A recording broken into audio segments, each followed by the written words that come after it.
Hey everybody, it's Ed Dellert here, and it is spring, it is April, and 2026 ABA annual meeting in Orlando is just around the corner in a few days.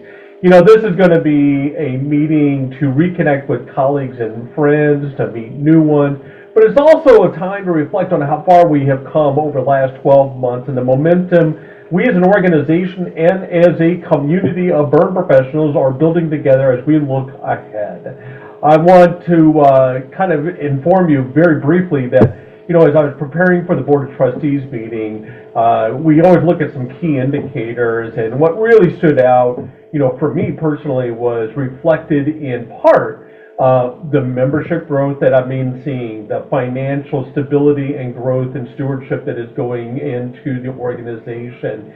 And while maybe not everything can be captured in metrics, what it really does show to me is that there are many intangible strengths of the ABA community that really is positioning this organization to invest more intentionally, more strategically on things that matter most to all of you. And those areas are in and around education, advocacy, data, research, and just general support for the burn care community overall. I'm very excited about this, and I'm excited about sharing all of these kinds of observations that I've been having over the last 12 months with all of you in Orlando.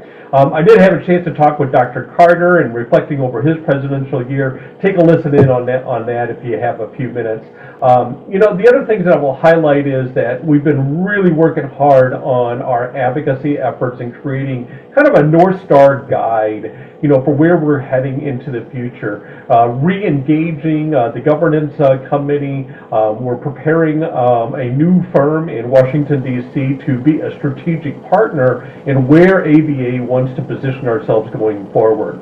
It's creating pathways for a lot of different things that are important to the burn community and to the infrastructure of what we see as important pathways that we want to have noticed as being a leader in burn care overall. So pay attention to that. One of the other things that you'll notice during Orlando is that we got a sign-on letter to the CDC. I would encourage you to take a look at it, to really focusing on burn as a chronic health condition. So please take a look at that letter. Sign on if you agree with it. The more names that we can get to this, even the better. So there's a lot more behind the advocacy, but that's just a snapshot. BCQP. And beyond. It has been really an area that we're growing on how data defines what we demonstrate as value to the burn care community, data that drives our research and our policy efforts, and data that strengthens the case for resources and some more support into our education overall. There was one really exciting thing this past month that stood out that I really want to call our attention is B-Data brought the opportunity to ABA, and we hopped on this immediately, was really a young college hackathon competition that was done in partnership with Healthcare Minnesota and University of Minnesota, B-Data and us, ABA. And it was exciting to see these young kids and what they were able to do with some of the data and their observations and then their recommendations, suggestions forward. Take a look at that if you have a few minutes. It's great stuff. Also reference a JBC article that was actually published last year in regards to BCQP, and take a look at that information. This is important trends, and if you missed that article, I would encourage you to look at that as well. The other thing is education. Oh my gosh, besides what you're all going to experience at ABA 2026, there are things that we're doing in ABLS. There's things that we've been doing with virtual masterclass series this year that you can register for now. Burn, Search, Inform in September. That's already also available. So take a look for these things, ask questions, learn more about these exciting opportunities.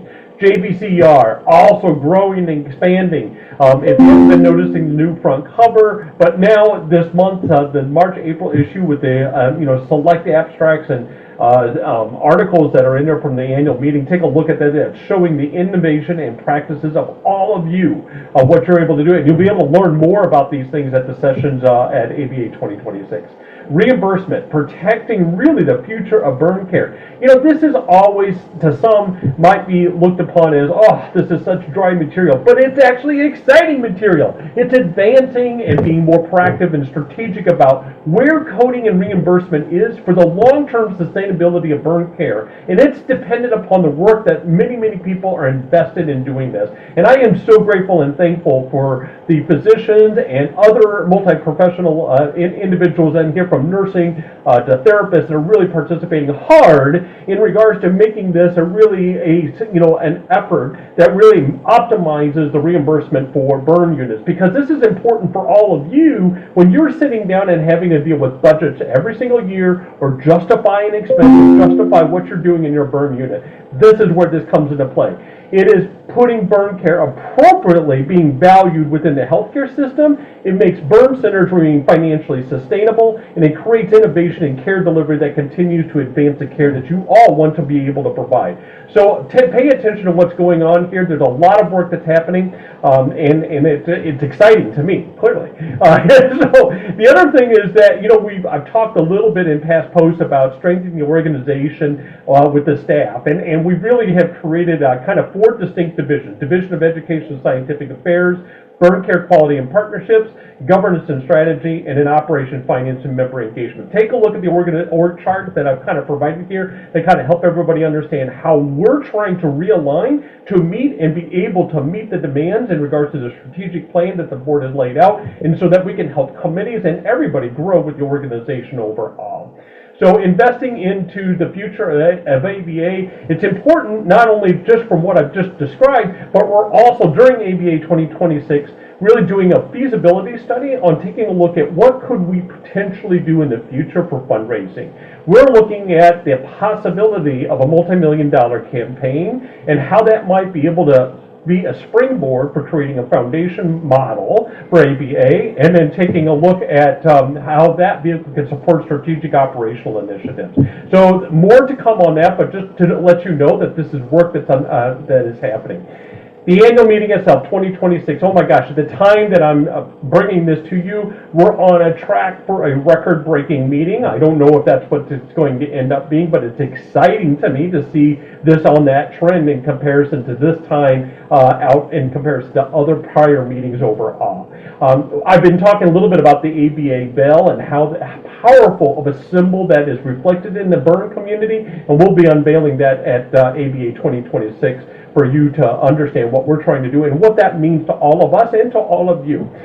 Just lastly, I want to extend an appreciation and recognition to all the people that are participating, our industry sponsors, our organizational partners at ABA 2026, especially a shout out to our FABA inductees, our new certified and future CBRNs, and our ABA awardees who represent the best of our field, who will be recognized accordingly. I'm excited to see you at ABA 2026. I'm looking forward to all the conversations we're going to have, and hope to see you soon. Take care.